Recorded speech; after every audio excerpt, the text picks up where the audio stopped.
ಹಂಗದು ಖುಷಿ ಇದೆ. ಯಾಕಂದರೆ ಅದನ್ನು ಒಂದು ಇಂಜಿನಿಯರಿಂಗು ಏನು ಅಂದರೆ ಸಬ್ಜೆಕ್ಟ್ ಅಷ್ಟೇ ಅಲ್ಲ, ಮ್ಯಾನೇಜ್ಮೆಂಟು ಹೇಳ್ಕೊಡುತ್ತೆ.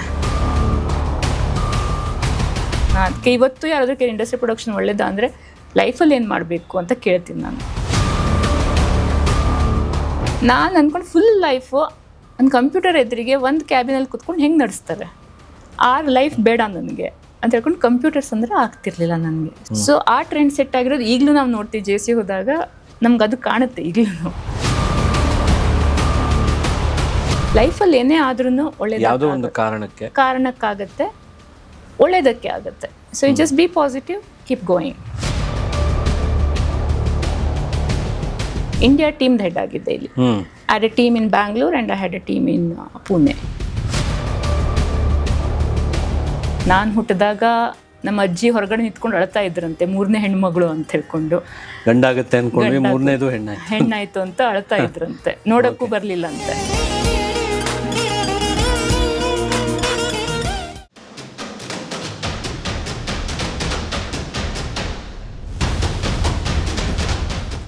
ಬಿಯಾಂಡ್ ಲಿಮಿಟ್ಸ್ ವೀಕ್ಷಕರಿಗೆಲ್ಲ ನಮಸ್ಕಾರ.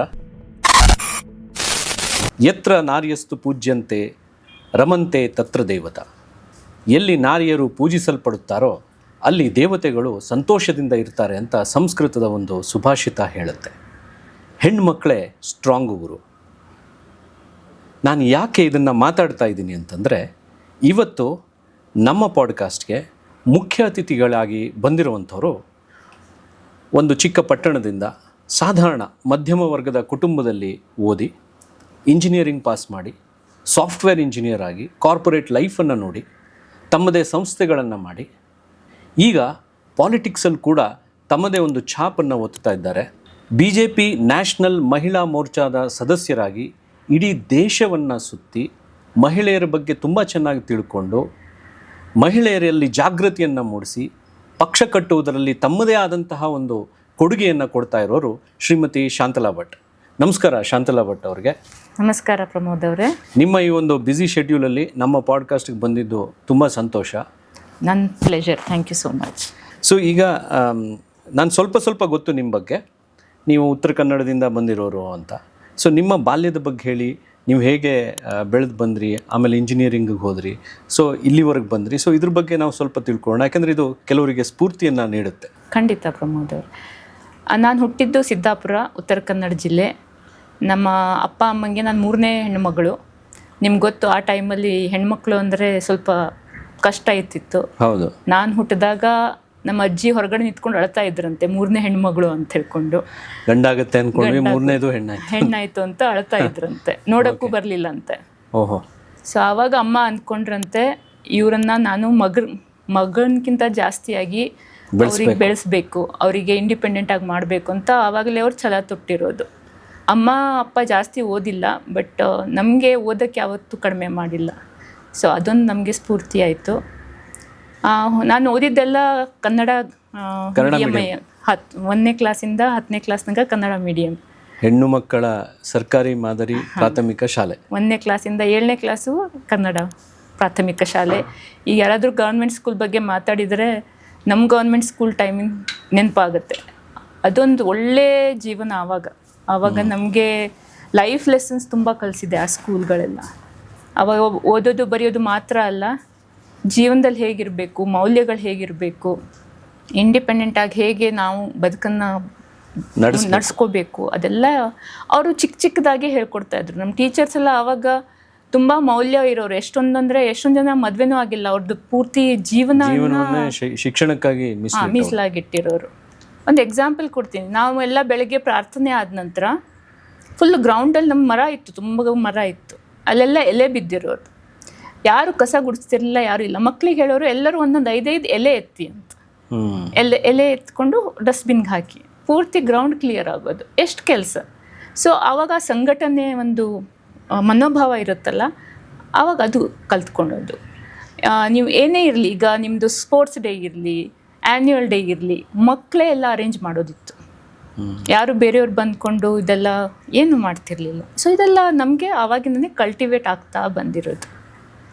ಸೊ ಹೈಸ್ಕೂಲು ಅಲ್ಲೇ ಗೋವಿಂದಪ್ಪ ಮೆಮೋರಿಯಲ್ ಹೈಸ್ಕೂಲು, ಅದು ಕನ್ನಡ ಮೀಡಿಯಮ್ಮು. ಅದನ್ನು ತುಂಬಾ ಚೆನ್ನಾಗಿತ್ತು. ಹೆಣ್ಣು ಮಕ್ಕಳ ಪ್ರೌಢಶಾಲೆ, ಹೆಣ್ಣು ಮಕ್ಕಳ 1ನೇ ಕ್ಲಾಸಿಂದ 10ನೇ ಕ್ಲಾಸ್ ತನಕ ಹೆಣ್ಣು ಮಕ್ಕಳ ಸ್ಕೂಲಲ್ಲೇ ಓದಿರೋದು. ಸೊ ಅಲ್ಲೂ ಅಷ್ಟೇ ಎಲ್ಲನೂ ಮೌಲ್ಯ ಆಧಾರಿತ ಶಿಕ್ಷಣ.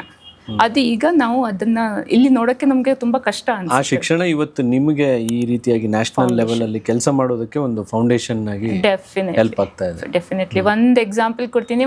ನಾವು ಹೈಸ್ಕೂಲಲ್ಲಿ ಇರಬೇಕಿದ್ರೆ ಡಿಸ್ಟ್ರಿಕ್ಟ್ ಲೆವೆಲ್ ಒಂದು ಸ್ಪೋರ್ಟ್ಸ್ ಪ್ರೋಗ್ರಾಮ್ ಇತ್ತು. ನಮ್ಮ ಟೀಚರ್ ಎಲ್ಲ ನಮಗೆ ಕೊಟ್ಬಿಟ್ಟಿದ್ರು, ನೀವೇ ನಡೆಸ್ಕೊಳ್ಳಿ, ನಾವು ಬೇಕಾದರೆ ಗೈಡ್ ಮಾಡ್ತೀವಿ ಅಂತ. ಸೊ ಪ್ರೋಗ್ರಾಮ್ ಪ್ಲ್ಯಾನಿಂಗಿಂದ ಹಿಡಿದು ಕಾಂಪಿಟೇಷನ್ಸ್, ನಾವೆಲ್ಲ ಸ್ಪೋರ್ಟ್ಸಲ್ಲಿ ಅಷ್ಟೊಂದು ಇದಿಲ್ಲ. ಒಂದೊಂದು ಸ್ಪೋರ್ಟ್ಸನ್ನು ಅರ್ಥಕೊಂಡು ಹೇಗೆ ಪ್ಲ್ಯಾನ್ ಮಾಡಬೇಕು, ಟೀಮ್ ಹೆಂಗೆ ಜೊತೆ ಕುತ್ಕೊಂಡು ಮಾಡಬೇಕು ಎಲ್ಲ ನಾವೇ ಅರ್ಥಕೊಂಡು ಮಾಡಿರೋದು.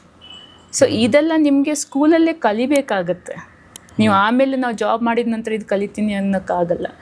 ಸೊ ಇದೆಲ್ಲ ಈಗಿನ ಕಾಲದಲ್ಲಿ ಏನಾಗ್ತಾಯಿದೆ, ಪೇರೆಂಟ್ಸ್ ಅನ್ಕೋತಾರೆ ಇದೆಲ್ಲ ಎಕ್ಸ್ಟ್ರಾ ಕರಿಕ್ಯುಲರ್ ಆ್ಯಕ್ಟಿವಿಟೀಸ್, ಇದಕ್ಕೆಲ್ಲ ಇಂಪಾರ್ಟೆನ್ಸ್ ಬೇಡ, ಓದಿದ್ರೆ ಸಾಕು, ಮಾರ್ಕ್ಸ್ ಬಂದರೆ ಸಾಕು ಅಂತಾರೆ. ಇದಲ್ಲ, ಮಾರ್ಕ್ಸ್ ಈಸ್ ಅ ಸೆಕೆಂಡ್ರಿ. ಇದೆಲ್ಲ ಮೌಲ್ಯಗಳಿರುತ್ತೆ, ಸಂಘಟನೆಗಳಿರುತ್ತೆ, ಜನರ ಜೊತೆ ಹೇಗೆ ಮುಂದೆ ಹೋಗೋದಿರುತ್ತಲ್ಲ, ಅದು ಮಕ್ಕಳು ಮೊದಲಿಂದ ಕಲ್ತ್ಕೊಂಡ್ಬಂದರೆ ತುಂಬ ಒಳ್ಳೆಯದು. ಸೊ ಇದೆಲ್ಲ ಕಲ್ತ್ರಿ, ಆಮೇಲೆ ನೀವು ನಿಮ್ಮ ಮುಂದಿನ ಪಯಣ, ಆಮೇಲೆ ನೀವು ಸೈನ್ಸು ಓದಿರ್ತೀರ, ಇಂಜಿನಿಯರಿಂಗ್ ಮಾಡಿದ್ದೀರಾ ಅಂದರೆ, ಆಮೇಲೆ ನೀವು ಹೆಚ್ಚಾಗಿ ಮೈಸೂರಿಗೆ ಬಂದ್ರಿ. ಹೌದು. ಮೈಸೂರಲ್ಲಿ ನಿಮ್ಮ ಜೀವನ ಹೇಗಿತ್ತು? ಅಲ್ಲಿ ನೀವು ಯಾವ ಸಬ್ಜೆಕ್ಟ್ ಆಯ್ಕೆ ಮಾಡ್ಕೊಂಡ್ರಿ?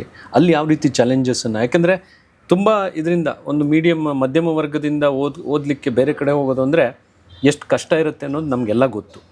ಸೊ ಅದಕ್ಕಾಗಿ ಈ ಪ್ರಶ್ನೆ ಕೇಳ್ತಾ ಇದೆ. ಓಕೆ.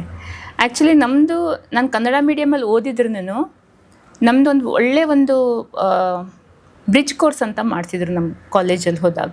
11th 12th ನಿಮ್ಗೆ ಇಂಗ್ಲೀಷಲ್ಲೇ ಓದಬೇಕು, ಯಾಕಂದರೆ ಇಲ್ಲಾಂದರೆ ನಿಮ್ಗೆ ನೆಕ್ಸ್ಟ್ 12th ಆದ ನಂತರ ಬೇರೆ ಪ್ರೊಫೆಷ್ನಲ್ ಕೋರ್ಸ್ ಹೋಗಲಿ, BSc ಹೋಗಲಿ, ಏನೇ ಕೋರ್ಸ್ ಮಾಡಿದರೂ ಎಲ್ಲ ಇಂಗ್ಲೀಷಲ್ಲಿ ಇರುತ್ತೆ.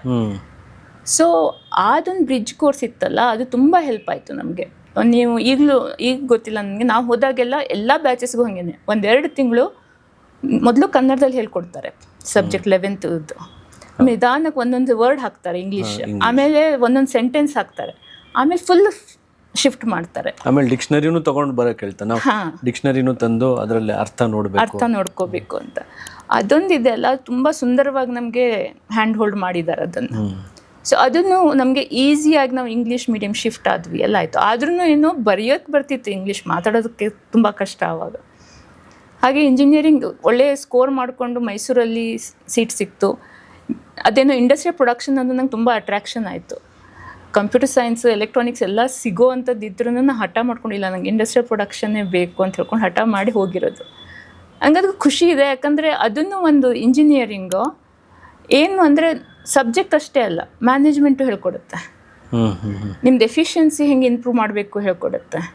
ನಿಮ್ಮದು ಆರ್ಗನೈಸೇಷನ್ ಸ್ಟ್ರಕ್ಚರ್ ಹೇಗಿರಬೇಕು, ಒಂದು ಕಂಪ್ನಿನ, ಒಂದು ಇಂಡಸ್ಟ್ರಿಯನ್ನು ನಡೆಸೋದು ಹೇಗೆ ಅನ್ನೋದನ್ನು ಎಂಡ್ ಟು ಎಂಡ್ ಹೇಳ್ಕೊಡ್ತಾರೆ. ಅದನ್ನು ನೀವು ಲೈಫಲ್ಲಿ ಕೂಡ ಇಂಪ್ಲಿಮೆಂಟ್ ಆರಾಮಾಗಿ ಎಲ್ಲೋದ್ರೂ ಮಾಡ್ಕೋಬೋದು. ನಾನು ಅದಕ್ಕೆ ಇವತ್ತು ಯಾರಾದರೂ ಇಂಡಸ್ಟ್ರಿ ಪ್ರೊಡಕ್ಷನ್ ಒಳ್ಳೇದಾ ಅಂದರೆ ಲೈಫಲ್ಲಿ ಏನು ಮಾಡಬೇಕು ಅಂತ ಕೇಳ್ತೀನಿ ನಾನು.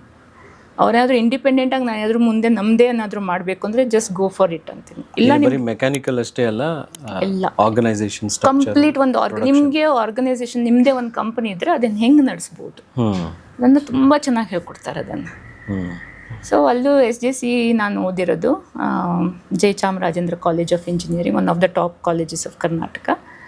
ಅಲ್ಲಿನೂ ಎನ್ವಿರಾನ್ಮೆಂಟ್ ತುಂಬಾ ಹೆಲ್ಪ್ ಆಯಿತು. ಅಲ್ಲೂ ಅಷ್ಟೇ ಯಾರು ಜಡ್ಜ್ ಮಾಡೋರು ಇರಲಿಲ್ಲ, ಯಾರು ನಿಮಗೆ ಈ ಹಳ್ಳಿಯಿಂದ ಬಂದಿರೋದು ಅಥವಾ ಏನು ಕೀಳು ಮಾಡೋದು, ಕನ್ನಡ ಮೀಡಿಯಂ ಏನೂ ಇಲ್ಲ, ಎಲ್ಲರೂ ಹೆಲ್ಪ್ ಮಾಡೋರು. ಇವನ್ ಟೀಚರ್ಸ್ ಕೂಡ ಬ್ರ್ಯಾಂಡಿಂಗ್ ಮಾಡ್ತಾ ಇರಲಿಲ್ಲ, ಇವ್ರು ಹೀಗೆ ಅಂತ ಹೇಳ್ಕೊಂಡು ಅವ್ರ ಪಾಡಿಗೆ ಅವರಷ್ಟು ಹೇಳ್ಕೊಟ್ಟು, ಏನಾದರೂ ಹೆಲ್ಪ್ ಬೇಕಿದ್ರೆ ಹೇಳ್ಕೊಟ್ಟು ನಮ್ಮ ಮುಂದೆ ಹೇಗೆ ಹೋಗಬೇಕು ಅಂತ ಹೆಲ್ಪ್ ಮಾಡೋರು. ಸೊ ಅದನ್ನು ಕೂಡ ಹೆಲ್ಪ್ ಆಯಿತು. ಆವಾಗಲೂ ನನಗೆ ಏನಂದರೆ ಕಂಪ್ಯೂಟರ್ಸ್ ಅಂದರೆ ತುಂಬ ಏನಂತಾರೆ ಅವರ್ಷನ್. ನಾವೆಲ್ಲ ಹಳ್ಳಿಯಿಂದ ಬಂದಿರೋದು, ಫಸ್ಟ್ ಟೈಮ್ ಕಂಪ್ಯೂಟರ್ ನೋಡಿರೋದು ಅಂದರೆ ಇಲ್ಲಿ ಬ್ಯಾಂಗ್ಳೂರ್ ಬಂದಾಗ ಯಾವುದೋ ಒಂದು ಬ್ಯಾಂಕಲ್ಲಿ ಕಂಪ್ಯೂಟರ್ ಕುತ್ಕೊಂಡು ಮಾಡ್ತಾ ಇದ್ದಾರೆ. ನಾನು ಅಂದ್ಕೊಂಡು ಫುಲ್ ಲೈಫು ಒಂದು ಕಂಪ್ಯೂಟರ್ ಎದುರಿಗೆ ಒಂದು ಕ್ಯಾಬಿನಲ್ಲಿ ಕುತ್ಕೊಂಡು ಹೆಂಗೆ ನಡೆಸ್ತಾರೆ, ಆ ಲೈಫ್ ಬೇಡ ನನಗೆ ಅಂತ ಹೇಳ್ಕೊಂಡು ಕಂಪ್ಯೂಟರ್ಸ್ ಅಂದರೆ ಆಗ್ತಿರ್ಲಿಲ್ಲ ನನಗೆ. ಸೊ ಕ್ಯಾಂಪಸಲ್ಲಿ ಕೂಡ ನಾನು ತಗೊಂಡಿಲ್ಲ, ಕ್ಯಾಂಪಸ್ಗೂ ಕುತ್ಕೊಂಡಿಲ್ಲ, ಯಾಕಂದರೆ ಅಲ್ಲಿ ಸಿಕ್ಕಿದ್ರೆ TCS, ವಿಪ್ರೋ ಎಲ್ಲ ಕಂಪ್ಯೂಟರ್ಸ್ ಇತ್ತು. ಅಲ್ಲೋಗಿ ಮತ್ತೆ ನಾನು ಬೇಡ ಅಂತ ಹೇಳ್ಕೊಂಡು ಕಂಪ್ಯೂಟರಿಂದ ಓಡ್ತಾ ಹೋದೆ. ಅದೇ ತಾನು ನಂಗೆ ಬಂತದ್ದು ಆಮೇಲೆ. ಅದು ಸ್ವಾರಸ್ಯಕರವಾದಂಥ ಒಂದು ವಿಷಯ. ಆ್ಯಕ್ಚುಲಿ ನಾನು ತಿಳ್ಕೊಂಡಿರೋ ಪ್ರಕಾರ ಇಂಡಸ್ಟ್ರಿಯಲ್ ಪ್ರೊಡಕ್ಷನಲ್ಲಿ ನೀವು ಒಬ್ಬರೇ ಹುಡುಗಿನ ಅಥವಾ ಕೆಲವು ಹುಡುಗಿರಿದ್ರು, ಹಾಂ ತುಂಬ ಜನ ಹುಡುಗರು. ಸೊ ಆ ರೀತಿಯಲ್ಲಿ ಪ್ರಪೋರ್ಷನ್ ಎಷ್ಟು ಇರಲ್ಲ, ಆಮೇಲೆ it is not in proportion. So ಹೇಗೆ ಹ್ಯಾಂಡಲ್ ಮಾಡ್ತೀರಾ? ಎಷ್ಟು ಒಂದು 4-5 ಜನ ಹುಡುಗಿರಿದ್ರ ನಿಮ್ಮ ಇಡೀ ಬ್ಯಾಚಲ್ಲಿ? ಲಕಿಲಿ ನಮ್ಮ ಮೈಸೂರಲ್ಲಿ ಸ್ವಲ್ಪ ಚೆನ್ನಾಗಿದ್ವಿ, ಒಂದು 12-15 ಜನ ಹುಡುಗಿಯರಿದ್ವಿ ನಾವು. ಮೆಕ್ಯಾನಿಕಲ್ ಆ ಪ್ರಾಬ್ಲಮ್ ಇರುತ್ತೆ, ಸಿವಿಲ್ ಮತ್ತು ಮೆಕ್ಯಾನಿಕಲಲ್ಲಿ. ಇದು ಇಂಡಸ್ಟ್ರಿಯಲ್ ಪ್ರೊಡಕ್ಷನ್ ನಾನು ಹೇಳಿರೋದ್ರಿಂದ ಎಲ್ಲ ಆರ್ಗನೈಸೇಷನ್ ಇರೋದ್ರಿಂದ ಇಟ್ಸ್ ನಾಟ್ ವೆರಿ ಏನಂತಾರೆ ಕೋರ್ ಇದಲ್ಲ, ಇದು ಬೇರೆ ಮ್ಯಾನೇಜ್ಮೆಂಟ್ ಇದು ಬರುತ್ತೆ. ಸೊ ಸ್ವಲ್ಪ ಹುಡುಗಿಯರು ಜಾಸ್ತಿನೇ ಇರ್ತಾರೆ ಇದರಲ್ಲಿ ಕಂಪೇರ್ ಟು ಮೆಕ್ಯಾನಿಕಲ್. ಒಂದು ಬೆಸ್ಟ್ ಅಂದರೆ ನಮ್ಮ ಕ್ಲಾಸ್ ಕೂಡ ವಿ ಕೈಂಡ್ ಆಫ್ ಏನಂತಾರೆ ಟ್ರೆಂಡ್ ಸೆಟ್ಟರ್ ಆದ್ವಿ JCಯಲ್ಲಿ. ಅಲ್ಲಿ ತನಕ ಹುಡುಗರು ಬೇರೆ ಹುಡುಗಿಯರು ಬೇರೆ, ಹುಡುಗಿಯರು ಮಾತಾಡ್ತಿರ್ಲಿಲ್ಲ. It was that kind of college culture ಇತ್ತು. ನಾವು ಹೋದ ನಂತರ we just mingled with everyone. ಅಲ್ಲಿ ಏನು ಚೇಂಜಸ್ ಇಲ್ಲ, ಹುಡುಗ ಹುಡುಗಿ ಆ ರೀತಿ ಏನು ಇರಲಿಲ್ಲ, ಎಲ್ಲ ಫ್ರೆಂಡ್ಸ್ ಥರ ಮಾಡ್ಕೊಂಡು. ಈವನ್ ಕ್ಲಾಸಲ್ಲಿ ಕುತ್ಕೋಬೇಕಿದ್ರು ಅಷ್ಟೇ ಮಿಕ್ಸ್ ಆಗಿ ಕುತ್ಕೊಳ್ತಿದ್ವಿ. We use to treat each other like a individual. So ಆ ಟ್ರೆಂಡ್ ಸೆಟ್ ಆಗಿರೋದು ಈಗಲೂ ನಾವು ನೋಡ್ತೀವಿ. JC ಹೋದಾಗ ನಮ್ಗೆ ಅದು ಕಾಣುತ್ತೆ ಈಗಲೂ. ಸೊ ನಮಗೂ ಈಗಲೂ ಹೇಳ್ತಾರೆ, ನಮ್ಮ ಸೀನಿಯರ್ಸ್ ಎಲ್ಲ ಹೇಳ್ತಾರೆ, ಓ ನಿಮ್ಮ ಕ್ಲಾಸ್ ಬಿಡಿ, ಟ್ರೆಂಡ್ ಸೆಟ್ಟರ್ ಬಿಡಿ ಅಂತ ಹೇಳ್ಕೊಂಡು. ಸೊ ಅದಕ್ಕೆ ನಮ್ಗೆ ಹುಡುಗ ಹುಡುಗಿ ಅಂತ ಏನಿರಲಿಲ್ಲ, we kind of had a good gang of friends. So ಅದೊಂದು ಚೆನ್ನಾಗಾಯಿತು. ಈಗ ರೀಸೆಂಟಾಗಿ ನಾನು ಒಂದು ಕಡೆ ನೋಡಿದೆ, ನೀವು ಮುಖ್ಯ ಅತಿಥಿಯಾಗಿ JCಗೆ ನೀವು ಕಲಿತ ಕಾಲೇಜಿಗೆ ನೀವು ವಾಪಸ್ ಹೋಗಿದ್ರಿ. ಆ ಒಂದು ಅನುಭವ ಹೇಗಿತ್ತು? ಅಂದರೆ ನೀವೇ ಕಲ್ತಿರುವಂಥ ಕಾಲೇಜ್ಗೆ ನೀವೊಬ್ಬ ಯಾವುದೋ ಒಂದು ಫಂಕ್ಷನ್ಗೆ ನೀವು ಚೀಫ್ ಗೆಸ್ಟ್ ಆಗಿ ಹೋದಾಗ, ಬೇರೆ ಎಲ್ಲ ಅಲ್ಯುಮಿನೀಸು ಅಚೀವರ್ಸ್ ಬಂದಾಗ, ಸೊ ನಿಮ್ಮ ಅಲ್ಲಿ ಅನುಭವ ಹೇಗಿತ್ತು? ನನಗೆ ಡಿಸ್ಟಿಂಗ್ವಿಶ್ಡ್ ಅಲ್ಯುಮ್ನೈ ಅಂತ ಕರೆದಿರೋದು, 1 of the 5 ಅಲ್ಯುಮ್ನೈ ಕರೆದಿದ್ರು.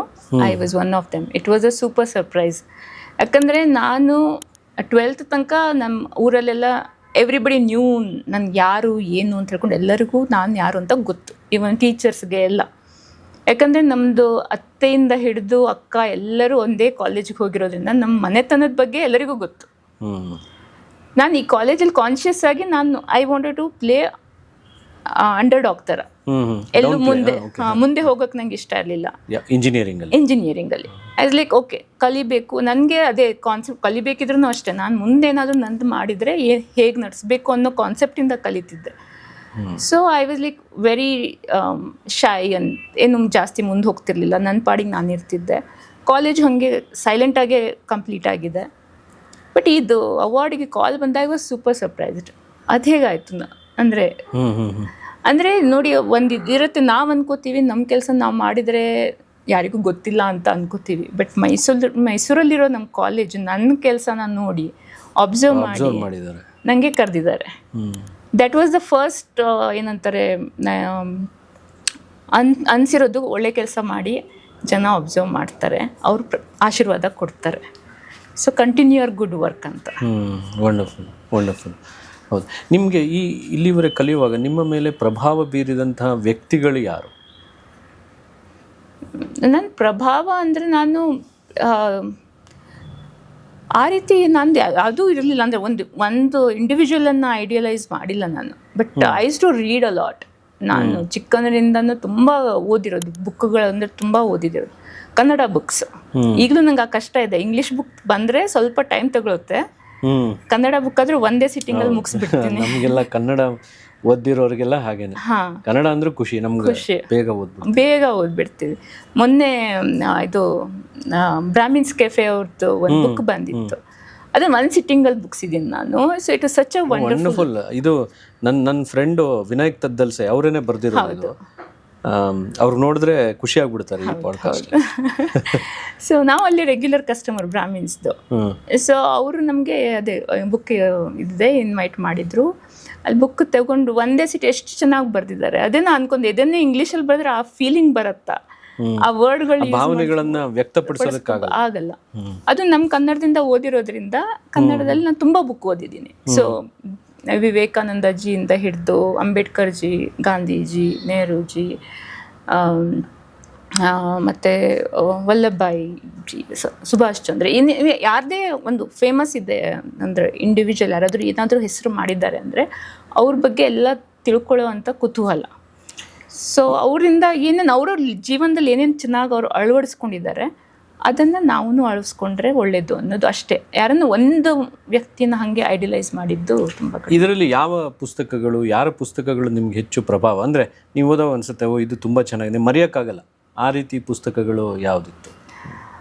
ಮರೆಯೋಕ್ಕಾಗಲ್ಲ ಅನ್ನೋದು ನಮ್ಮದು ಅದೇ, ನಾನು ಚಿಕ್ಕವ್ರಿರ್ಬೇಕಿದ್ರೆ ಸಿದ್ದಾಪುರದಲ್ಲಿ ಒಂದು ವೆಂಕಟರಮಣ ದೇವಸ್ಥಾನ ಇದೆ, ಅಲ್ಲಿ ಲೈಬ್ರರಿ ಇದೆ, ಈಗಿದೆಯೋ ಇಲ್ಲೋ ಗೊತ್ತಿಲ್ಲ, ಅಲ್ಲೊಂದು ಲೈಬ್ರರಿ ಇತ್ತು. ಅಲ್ಲಿ ರಾಮಾಯಣ ಮಹಾಭಾರತ, ವಿದ್ಯಾಧಿರಾಜ ಕಲಾ. ಹಾಂ ಹೌದು. ಸೊ ರಾಮಾಯಣ ಮಹಾಭಾರತ ಶ್ರೀಕೃಷ್ಣ ಅದ್ರ ಬಗ್ಗೆ ಎಲ್ಲ ಅಂದರೆ ಗ್ರಂಥಗಳು ತುಂಬ ಒಳ್ಳೆಯ ಗ್ರಂಥಗಳು, ಅಂದರೆ ಸುಮ್ಮನೆ ಎಸೆನ್ಸ್ ತೆಗೆದಿರೋದಲ್ಲ, ಆ್ಯಸ್ ಇಟ್ ಈಸ್ ಅದನ್ನು ಬರೆದಿರೋದು ಕನ್ನಡದಲ್ಲಿ ತುಂಬ ಚೆನ್ನಾಗಿ ಅನುವಾದ ಮಾಡಿ ಕೊಟ್ಟಿರೋದು. ಟೈಮ್ ಸಿಕ್ಕರೆ ಓಡೋಗಿ ಕೂತ್ಕೋತಿದ್ದೆ, ಅಲ್ಲಿ ಆ ಓದಿರೋದು ಇದೆಲ್ಲ ಅದು ತುಂಬ ಅಂದರೆ ಆ ರೀತಿ ಬರವಣಿಗೆ ಈಗ ಸದ್ಯಕ್ಕೆ ಎಲ್ಲೂ ಬರಲ್ಲ ಅನ್ಕೋತೀನಿ. ಈ ಕಾಂಪ್ಲೆಕ್ಸ್ ಇದೆ. ಮಹಾಭಾರತದಂತೂ ನೀವು ಎಲ್ಲೋ ಒಂದು ಸ್ಟೋರಿ ಆಗಿರುತ್ತೆ, ಇಲ್ಲಿ ಬಂದಾಗ ಯಾವುದೋ ಒಂದು ಅಧ್ಯಾಯದಲ್ಲಿ ಬಂದಾಗ ಅಲ್ಲಿ ಕನೆಕ್ಷನ್, ಓ ಇದಕ್ಕೆ ಹೀಗಾಗಿರೋದಾ ಅಂತ, ಅದನ್ನು ನೀವು ಲೈಫಲ್ಲೂ ನೋಡ್ತೀರಾ. ಯಾಕಂದರೆ ಎಲ್ಲೋ ಏನೋ ಒಂದು ಇರುತ್ತೆ, ನಿಮ್ಗೆ ಆವಾಗ ಅನಿಸಿಲ್ಲ ಯಾಕೆ ಹೀಗಾಗ್ತಾ ಇದೆ ಏನು ಅಂತ ತಿಳ್ಕೊಂಡು. ಒಂದು ಸ್ವಲ್ಪ ವರ್ಷದ ನಂತರ ನೋಡಿದ್ರೆ ಓ even you join the dots ಅಲ್ಲ, ಅದು ನಿಮ್ಗೆ ಅರ್ಥ ಆಗುತ್ತೆ. ಸೊ ಇದು ಮಹಾಭಾರತ ರಾಮಾಯಣ. ಆವಾಗ ನಾನು ಅಂದ್ಕೊಂಡಿರೋದು ಲೈಫಲ್ಲಿ ಏನೇ ಆದ್ರೂ ಯಾವುದೋ ಒಂದು ಕಾರಣಕ್ಕಾಗತ್ತೆ, ಒಳ್ಳೇದಕ್ಕೆ ಆಗುತ್ತೆ. So you just be positive, keep going. Wonderful wonderful wonderful. Engineering ಮಾಡಿದ ನಂತರ ನೀವು ಮುಂದೆ ಎಲ್ಲಿ ಕೆಲಸ ಮಾಡಿದ್ರಿ? ಯಾಕಂದ್ರೆ ನನಗೆ ಗೊತ್ತಿರೋ ಪ್ರಕಾರ ನೀವು IT ಫೀಲ್ಡ್ಗೆ ಹೋದ್ರಿ, ನಿಮ್ಗೆ ಕಂಪ್ಯೂಟರ್ ಇಂಟ್ರೆಸ್ಟ್ ಇರಲಿಲ್ಲ. ಸೊ ಅಲ್ಲಿ ಹೇಗೆ ಅದು ನಿಮ್ಮನ್ನು ಸೆಳೀತು? ಅಲ್ಲಿ ಹೇಗೆ ಹೋದ್ರಿ? ಆ್ಯಕ್ಚುಲಿ ಇಂಡಸ್ಟ್ರಿ ಪ್ರೊಡಕ್ಷನ್ ಆದ ನಂತರನೂ ನಾನು ಅಂದರೆ ಈ ಫೀಲ್ಡಲ್ಲೇ ಹೋಗಬೇಕು ಅಂತ ಹೇಳ್ಕೊಂಡು ಟ್ರೈ ಮಾಡಿದೆ ಕೆಲಸಕ್ಕೆ. ಫಾರ್ಚುನೇಟ್ಲಿ ಆರ್ ಅನ್ಫಾರ್ಚುನೇಟ್ಲಿ ಒಂದು ಕಂಪ್ನಿಯಲ್ಲಿ ಸಿಕ್ತು, ಅದು ಸ್ವಿಸ್ ಕಂಪ್ನಿ ಇತ್ತು. ಅವರು ಈ ಒಣಗಿದ್ದ ಎಲೆ ಇದೆ ಅಲ್ಲ, ಅದನ್ನು ಯೂಸ್ ಮಾಡಿ ಎಲೆಕ್ಟ್ರಿಸಿಟಿ ಜನರೇಟ್ ಮಾಡುವಂಥ ಒಂದು ಮಷಿನ್ ಡಿಸೈನ್ ಮಾಡಿದರು. ಅದು IISc ಜೊತೆಗೆ ಟೆಸ್ಟಿಂಗ್ ನಡೀತಾ ಇತ್ತು. That concept look very interesting for me. ನಂಗೆ ತುಂಬ ಖುಷಿ ಆಯಿತು, ಓ ಚೆನ್ನಾಗಿದೆ, ನಾನು ಹೆಂಗಾದ್ರೂ ಮಾಡ್ಬೋದು, ನಮ್ಮ ಊರಿಗೆಲ್ಲ ತೊಗೊಂಡು ಹೋಗ್ಬೋದು, ನಮ್ಮ ಹಳ್ಳಿಗಳೆಲ್ಲ ತೊಗೊಂಡು ಎಲೆ ಎಲ್ಲ ಬಿದ್ದಾಗ ಸರ್ಸಿದ್ದೆಲ್ಲ ನೆನಪಾಗುತ್ತೆ, ನಮ್ಮ ಹತ್ರ ತುಂಬ ಎಲೆ ಇದೆ ಅಲ್ಲ, ಮಾಡ್ಬೋದು ಅಂತ. ಬಟ್ ಅಲ್ಲಿ ಜಾಯಿನ್ ಆದ ತಕ್ಷಣ ಅವ್ರು ನಂಗೆ ಏನು ಕೆಲಸ ಕೊಟ್ಟಿರೋದು ಅಂದರೆ ಒಂದು ಬುಕ್ ಕೊಟ್ಟರು, ರೀಡಿಂಗ್ಸ್ ಇರೋದು, ಮತ್ತು ನೋಟ್ಬುಕ್ ಕೊಟ್ಟರು. ಈ ರೀಡಿಂಗ್ಸನ್ನು ಇಲ್ಲಿ ಬರಿ, ಅದಕ್ಕೆ ನಾನು ಯಾಕೆ ಬರಿಬೇಕು, ಅದರಿಂದ ಇಂಟರ್ಪ್ರಿಟೇಷನ್ ಏನಾದರೂ ಮಾಡಬೇಕಾ, ಏನೂ ಹೇಳಲಿಲ್ಲ ನನಗೆ. So it was a very kind of dry ಇದು. ನಾನು ಕೇಳೋಕ್ಕೂ ಟ್ರೈ ಮಾಡಿದೆ, ನನಗೆ ಏನಾದರೂ ಇದ್ರ ಬಗ್ಗೆ ಹೇಳಿ ಏನು ಮಾಡಬೇಕು ಅಂತ ಹೇಳ್ಕೊಂಡು. ಆವಾಗ ನಾನೇನಾದರೂ ನನ್ನ ವ್ಯಾಲ್ಯೂ ಆ್ಯಡ್ ಮಾಡ್ತೀನಿ ಅಂತ. ಅವರಂದರು ಇಲ್ಲ ಇಷ್ಟೇ ಮಾಡಿ ಸಾಕು ಅಂತ. ಸೊ ಅದನ್ನು 1 ತಿಂಗಳು ಮಾಡಿದೆ, ಕಷ್ಟ ಅನಿಸ್ತು, ಆಗಿಲ್ಲ. ಆಮೇಲೆ IIScಗೂ ಹೋದೆ, ಅಲ್ಲಿಂದ ನೋಡಿದೆ ಇವ್ರ ಕೆಲಸ ಅಂದರೆ ಅವ್ರು ಏನು ಪ್ರಾಮಿಸ್ ಮಾಡಿದ್ದಾರೆ ಅಷ್ಟು ಅಲ್ಲಿ ಅನಿಸಿಲ್ಲ ನನಗೆ ಆಗ್ತಾ ಇರೋ ಥರ. ಮೋಸ್ಟ್ಲಿ ನನಗೆ ಎಕ್ಸ್ಪೋಜರ್ ಇರಲಿಲ್ಲ ಅದು. ಆವಾಗ ಅನಿಸ್ತು ಮೋಸ್ಟ್ಲಿ ಅಂದರೆ ಬೋರಿಂಗ್ ಲೈಫ್, ಬೋರಿಂಗ್ ಆಗೋಗಿದೆ, ಏನಾದರೂ ಬೇರೆದು ಮಾಡೋಣ ಅಂತ. ಆವಾಗ ಅಷ್ಟೋ ತನಕ ನಮ್ಮದು ಒಂದು ಕಡೆ ಪೇಪರಲ್ಲಿ ಬಂದಿತ್ತು ಕಾಮರ್ಸ್ ಅಥವಾ ಅದು ಆಟೋಕ್ಯಾಡ್ದು, ಆವಾಗ ತುಂಬ ನಡೀತಾ ಇತ್ತು. ನಮ್ಮನೆ ಎದುರಿಗೊಬ್ಬರು ನೇಬರ್ ಇದ್ದರು, ಅವ್ರಿಗೆ ಕೇಳಿದೆ ನಾನು ಏನು ಮಾಡಬೇಕು, ನಂಗೆ ಕಂಪ್ಯೂಟರ್ಸ್ ಹೋಗೋಕೆ ಇಷ್ಟ ಇಲ್ಲ ಅಂತ. ಆವಾಗ ಅವ್ರು ನಂಗೆ ಕೂರಿಸಿ ಹೇಳಿದ್ದು, ಕಂಪ್ಯೂಟರ್ಸ್ ಅಂದರೆ ಖಾಲಿ ಕುತ್ಕೊಂಡು ಆಪ್ರೇಟ್ ಮಾಡೋದಲ್ಲ, ಇದು ವರ್ಕ್ ಫ್ಲೋ ಹೀಗಿರುತ್ತೆ, ಕಸ್ಟಮರ್ ರಿಕ್ವೈರ್ಮೆಂಟ್ ಕೊಡ್ತಾರೆ, ಅದನ್ನು ಅಂಡರ್ಸ್ಟ್ಯಾಂಡ್ ಮಾಡಬೇಕು, ಅದನ್ನು ನೀವು ಡಾಕ್ಯುಮೆಂಟ್ ಮಾಡಿ ಅವ್ರ ಅಪ್ರೂವಲ್ ತಗೋಬೇಕು, ಅಪ್ರೂವಲ್ ಸಿಕ್ಕಿದ ನಂತರ ಅದನ್ನು ಡಿಸೈನ್ ಮಾಡಬೇಕು, ಅದ್ರ ನಂತರ ಬಿಲ್ಡ್ ಮಾಡಬೇಕು, ಅದ್ರ ನಂತರ ಟೆಸ್ಟ್ ಮಾಡಬೇಕು, ಅದ್ರ ನಂತರ ನೀವು ರಿಲೀಸ್ ಮಾಡಬೇಕು. ಸೊ ಇದೆಲ್ಲ ನೀನು ಒಂದೇ ಕಡೆ ಕುತ್ಕೊಂಡು ಒಂದು ಡೆಸ್ಕಲ್ಲಿ ಕುತ್ಕೊಂಡು ಮಾಡೋಕ್ಕಾಗಲ್ಲ. ನಿನಗೆ ಕಸ್ಟಮರ್ ಜೊತೆ ಮಾತಾಡಬೇಕು, ತುಂಬ ಜನರ ಜೊತೆ ಮಾತಾಡಬೇಕು, ಇಂಟರಾಕ್ಷನ್ಸ್ ನೀನು ತುಂಬ ಇಂಪಾರ್ಟೆಂಟ್. ಅದಕ್ಕೆ ನೀನು ಈ ರೀತಿ ಅರ್ಥ ಮಾಡ್ಕೋಬೇಡ. ನಿನಗೆ ಅದೇ ಆಟೋಕ್ಯಾಡ್ ಮಾಡಿದರೆ ಅದೊಂದು ಸಾಫ್ಟ್ವೇರ್ ಆಲ್ರೆಡಿ ಇದೆ, ನೀನು ಆಪ್ರೇಟ್ ಮಾಡೋದು ಕಲ್ತ್ಕೋಬೇಕು, ನೀನು ಡಿಸೈನ್ ಮಾಡ್ಬೋದು. ನೀನು ಕಾಮರ್ಸ್ ಕೋರ್ಸ್ ಎಲ್ಲ J2E ಆವಾಗ ಜಾವಾದೆಲ್ಲ ಇತ್ತಲ್ಲ, ಅದು ಮಾಡಿದ್ದೆ ನಿಂದೇ ಆಗಿ ಇಂಡಿಪೆಂಡೆಂಟಾಗಿ ಬಿಲ್ಡ್ ಮಾಡ್ಬೋದು. ಸೊ ನನಗೆ ಇದರಲ್ಲಿ ಜಾಸ್ತಿ ಸ್ಕೋಪ್ ಅನಿಸ್ತಾ ಇದೆ, ನೋಡು ಅಂತ ಹೇಳಿದರು. ಆವಾಗ ಇಂಟರ್ನೆಟ್ ಇಲ್ಲ, ಏನೂ ಇಲ್ಲ ನಮ್ಗೆ ಆವಾಗ, ಏನೂ ಅರ್ಥ ಮಾಡ್ಕೊಳ್ಳೋದು. ಸೊ ಆವಾಗ ಅಂದ್ಕೊಂಡೆ okay let me give a try ಅಂತ ಹೇಳ್ಕೊಂಡು ಆವಾಗ ಒಂದು ಕಾಮರ್ಸ್ಗೆ ಒಂದು ಇಲ್ಲೇ ಬಸವನಗುಡಿಯಲ್ಲಿ ಒಂದು ಕಂಪ್ಯೂಸಾಲ್ ಅಂತಿತ್ತು, ಅಲ್ಲಿ ಜಾಯಿನ್ ಆಗಿದ್ದೆ. ಅಲ್ಲಿ ತುಂಬ ಚೆನ್ನಾಗಿ ಏನಂದರೆ ಕೋರ್ಸ್ ಕಲಿಸ್ತಾ ನಿಮಗೆ ಜಾಬ್ ಕೂಡ ಕೊಡೋರು. ನಮ್ಮ ಕೋರ್ಸ್ ಕಳಿಸಿ ಆವಾಗ ಗವರ್ನೆನ್ಸಲ್ಲಿ ನನಗೆ ಕೆಲಸ ಕೊಟ್ಟರು. ಉಡುಪಿ ಆವಾಗ ಡಿಸ್ಟ್ರಿಕ್ಟ್ ಗವರ್ನೆನ್ಸ್ಗೆ ಕನ್ವರ್ಟ್ ಆಗ್ತಾ ಇತ್ತು. ಅದು ಕಿಕ್ ಕೊಡ್ತು, ಯಾಕಂದರೆ ಗವರ್ಮೆಂಟ್ ಹೇಗೆ ನಡೀತಾ ಇದೆ, ಅವ್ರದ್ದು ಅಪ್ಲಿಕೇಶನ್ಸ್ ಏನಿದೆ, ಅದನ್ನು ಸಾಫ್ಟ್ವೇರ್ ಹೇಗೆ ಕನ್ವರ್ಟ್ ಮಾಡಬೇಕು, ಅದೆಲ್ಲ ಅಲ್ಲಿ ಕಲ್ತಿದ್ದಾಯಿತು.